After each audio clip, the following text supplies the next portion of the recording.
نہیں دیا اور آپ کے پیٹھ میں کھجلی ہو رہی ہے، آپ کو کھجلانے کی ضرورت ہے، ناخن ہے نہیں، اب آپ کیا کریں گے؟ سب سے قریبی انسان جو ہے آپ کے، اگر شادی شدہ ہے تو بیوی سے کہیں گے، شادی شدہ نہیں ہے تو اماں سے کہیں گے کہ کھجلا دیجیے۔ آپ یقین جانیے آپ جس طرح کھجلا سکتے تھے آپ کی بیوی، آپ کی امی ویسے کھجلا نہیں سکتی۔ لا یحق جلدی مثل ظفری، ہمارے ناخن کی طرح ہمارے چمڑے کو دوسرے کا ناخن نہیں کھجلا سکتا۔ سوال پر سوال رہ جائے گا، آپ بولیں گے اوپر کیجئے، نیچے کیجئے، دائیں کیجئے، بائیں کیجئے، تھوڑا زور سے، تھوڑا آہستہ، پھر بھی آپ کا جی نہیں بنے گا۔ جیسا کھجلانا چاہیے وہ آپ کے ناخن ہی کھجلا سکتا تھا۔ تو میرے بھائیو، معمولی سی نعمت اللہ اگر چھین لے تو اس نعمت کی پورتی پوری دنیا کی دولت اٹھا کر بھی نہیں ہو سکتی۔ تو اللہ رب العالمین کی انگنت تعریف اور توصیف کے بعد انگنت رحمت نازل ہو ہمارے اور آپ کے آخری رسول سید الانبیاء یا آپ غسل خانہ کو سمجھ لیجیے، آپ کے جو غسل خانہ ہے، باتھ روم، آپ ٹوٹی لگائے ہیں، اگر صرف ٹوٹی لگی ہو، آپ جب کھولیں گے تو چھر چھر پانی آئے عجیب، لیکن اسی میں صابر لگا دیں تو نرم ہو کر آئے گا۔ اللہ رب العالمین نے جانوروں کی چھاتی میں صابر نہیں لگایا، ایک چھاتی سے ایک سوراخ، اور ہمارے اماں کی ایک چھاتی میں کئی کئی سوراخ، چھوٹے چھوٹے چھوٹے چھوٹے چھوٹے چھوٹے کئی کئی سوراخ۔ کیوں؟ تاکہ جب ہم دودھ کھینچیں گے ایک سوراخ ہو تو تیز آئے گا، گلے میں اٹک سکتا ہے، کھانسی لگ سکتی ہے، ہم پریشان ہو سکتے ہیں، ہمیں نقصان پہنچ سکتا ہے۔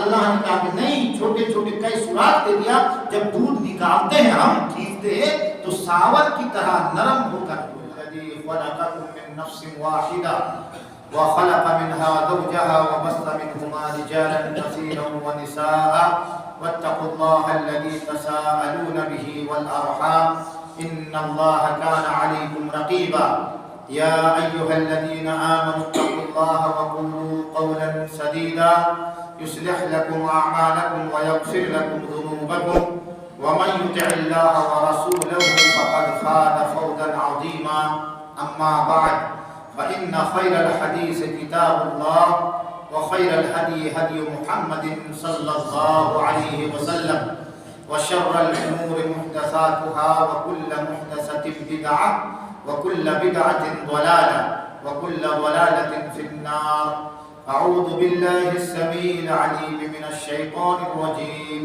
بسم الله الرحمن الرحيم وما خلقت الجن والإنس إلا ليعبدون ما أريد منهم من رزق وما أريد أن يطعمون إن الله هو الرزاق ذو القوة المتين۔ سورہ الذاریات، سورہ نمبر 51، آیت نمبر 56، 57 اور 58۔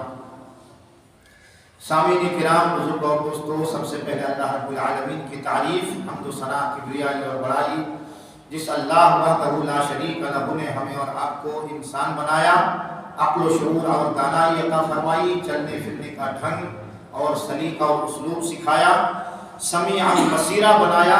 اللہ رب العالمین نے ہمیں اور آپ کو زبان جیسی انمول نعمت سے مالا مال کیا، زبان جس سے ہم بولتے ہیں۔ اللہ رب العالمین نے جانوروں کو زبان نہیں دیا ہے، جانوروں کے پاس زبان نہیں ہے، فطری بولی ایک وہ بولتا ہے۔ اسی لیے آپ کے تلیانہ محلے کی کوئی بکری ہے، جیسے وہ بولتی ہے اسی طرح امریکہ کی بکری بھی بولتی ہے۔ امریکہ کی بکری انگریزی نہیں بولتی، اور نہ تلیانہ کی بکری اردو بولتی ہے۔ میں مالدہ ٹاؤن بنگال کا رہنے والا ہوں، وہاں کی بکری بنگلہ بھی نہیں بولتی۔ کیوں؟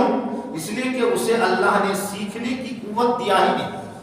ہم انسانوں کو اللہ نے دیا ہے۔ ہمارا بچہ جب دھیرے دھیرے بڑا ہوتا ہے، اپنے ارد گرد جو بولی کو سنتا ہے، دھیرے دھیرے اسی بولی کو سیکھ لیتا ہے۔ کوئی بچہ اگر جنگلوں میں رہے، جانوروں کے بیچ رہے، تو دھیرے دھیرے جانوروں کی بولی وہ بولنے لگے۔ یہ قوت اور یہ ملکہ اللہ رب العالمین نے انسانوں کو دیا ہے۔ اللہ رب العالمین کلام پاک سورہ الرحمن سورہ نمبر 55 کے اندر ارشاد فرما رہا ہے، الرحمن علم القرآن خلق الانسان علمہ البیان۔ خلق الانسان علمہ البیان، اللہ نے انسانوں کو پیدا کیا اور بیان سکھایا، یعنی اپنی معافی ضمیر کو ادا کرنے کی قوت اور صلاحیت دیا۔ اسی لیے آپ دیکھیے ہم کتنی بولیاں بولتے ہیں، ابا کے لیے ابا، اماں کے لیے اماں، بھائی کے لیے بھائی، بہن کے لیے بہن، چھوٹی منی ہے تو منی، چھوٹا بابو ہے تو بابو، سبزی ترکاری، گوشت مچھلی سبزی، پھل فروٹ، کتنی زبانیں اللہ نے دیا ہے۔ اللہ رب العالمین کی ہزاروں نعمتیں ہیں، لاکھوں نعمتیں، وفی انفسکم افلا تبصرون۔ اللہ نے کہا کہ انسانوں تم اپنے آپ کو دیکھو نا، سر سے لے کر پیر تک دیکھو کہ تم ہمیں پہچان لو گے، لیکن بڑی بڑی نعمتوں کو چھوڑیے آپ اپنے جسم کے یعنی سر سے لے کر پیر تک جو بڑی بڑی نعمتیں ہیں اسے چھوڑ دیجیے۔ اپنے ہاتھ کی انگلی میں ناخن کو لے لیجیے۔ ایک سیکنڈ کے لیے اللہ نے آپ کو تصور آپ کیجئے کہ اللہ نے ناخن نہیں دیا اور آپ کے پیٹھ میں کھجلی ہو رہی ہے، آپ کو کھجلانے کی ضرورت ہے، ناخن ہے نہیں۔ اب آپ کیا کریں گے؟ سب سے قریبی انسان جو ہے آپ کے، اگر شادی شدہ ہے تو بیوی سے کہیں گے، شادی شدہ نہیں ہے تو اماں سے کہیں گے کہ کھجلا دیجیے۔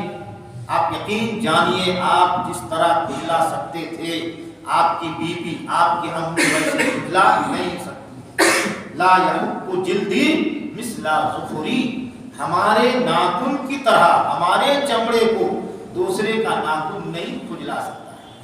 سوال پر سوال رہ جائے گا، آپ بولیں گے اوپر کیجئے، نیچے کیجئے، دائیں کیجئے، بائیں کیجئے، تھوڑا زور سے، تھوڑا آہستہ، پھر بھی آپ کا جی نہیں بنے گا۔ جیسا کھجلانا چاہیے وہ آپ کے ناخن ہی کھجلا سکتا تھا۔ جو میرے بھائیوں، معمولی سی نعمت اللہ اگر چھین لے تو اس نعمت کی پورتی پوری دنیا کی دولت لٹا کر بھی نہیں ہو سکتی۔ تو اللہ رب العالمین کی انگنت تعریف اور توصیف کے بعد انگنت رحمت نازل ہو ہمارے اور آپ کے آخری رسول سید الانبیاء سید البشر جناب محمد رسول اللہ صلی اللہ علیہ وسلم پر، جنہوں نے ہمارے لیے بڑی محنتیں کی، قربانیاں دی، ہمارے لیے مکہ سے طائف پیدل چلے گئے، وہاں ہمارے لیے خیر خواہی کی ہر جتن کیے، 10 دن تک قیام کیا۔ ہم انسان اتنے گئے گزرے تھے کہ 10 دنوں تک اس بیچارے کو ہم نے نہ پانی پوچھا نہ ہم نے کھانا پوچھا، الٹا ہم نے انہیں مارا، لیکن انسانیت کے لیے یعنی کتنے بڑے خیر خواہ تھے کہ اس وقت بھی بد دعا نہیں کر رہے ہیں۔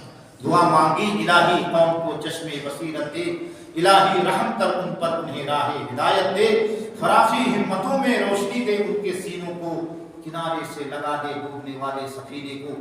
یہ دعا کر رہے ہیں۔ طائف کے میدان سے پھر احد کے میدان میں ہم نے آپ کے دندان مبارک کو شہید کر دیا، پھر بھی آپ نے ہمارے لیے بد دعا نہیں کی، اللہم اہد قومی فإنہم لا یعلمون، یہ دعا کر رہے ہیں۔ اسی طرح سے ہمارے لیے خیر خواہی کرتے کرتے کرتے دنیا سے چلے گئے۔ میدان محشر کا وہ میدان بڑا پر خطر اور یعنی بالکل اس کا ماحول ایک عجیب ماحول ہوگا، جہاں پر ماں اپنے بیٹے سے بھاگ جائیں گی، باپ بھاگ جائیں گے، بیٹا اپنی اماں سے اپنے ابا سے بھاگ جائیں گے، بھائی بھائی سے دور ہو جائے گا، تمام انبیاء کرام اپنی امتوں سے بھی دور ہو جائیں گے۔ یعنی حضرت آدم سے لے کر حضرت عیسیٰ علیہ السلام تک تمام نبی بھی پلہ جھاڑ لیں گے۔ ایک شخصیت صرف ہے اور وہ ہے محمد رسول اللہ صلی اللہ علیہ وسلم، جو ہمیں نہیں بھولیں گے۔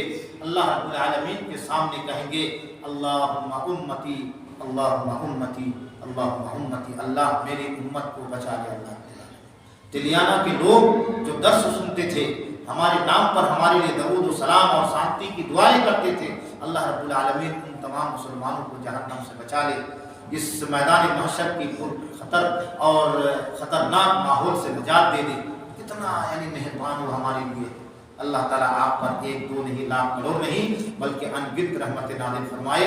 اللہم صلی علی محمد وعلی آل محمد کما صلیت علی ابراہیم وعلی آل ابراہیم انک حمید مجید۔ اللہم بارک علی محمد وعلی آل محمد کما بارکت علی ابراہیم وعلی آل ابراہیم انک حمید مجید۔ اس طرح کی چیز سن کے مون نہیں رہا جاتا ہے، پڑھا جاتا ہے۔ من صلی علی واحدۃ، ہمارے اوپر ایک مرتبہ درود جو پڑھے گا اللہ رب العالمین 10 رحمتیں اس پر نازل کرے گا۔ یہاں ہم بیٹھے ہیں الحمدللہ فائدے ہی کے لیے بیٹھے ہیں، فائدے کے لیے، تو فائدے کی ہر وہ چیز ہر وہ آنکھ اس کو کام میں لگائیں۔ اللہ رب العالمین کی انگنت تعریف اور جناب محمد رسول اللہ صلی اللہ علیہ وسلم پر ہزار ہزار رحمتیں اور شانتی نزول کے بعد یعنی حقیقت میں تعریف کے لائق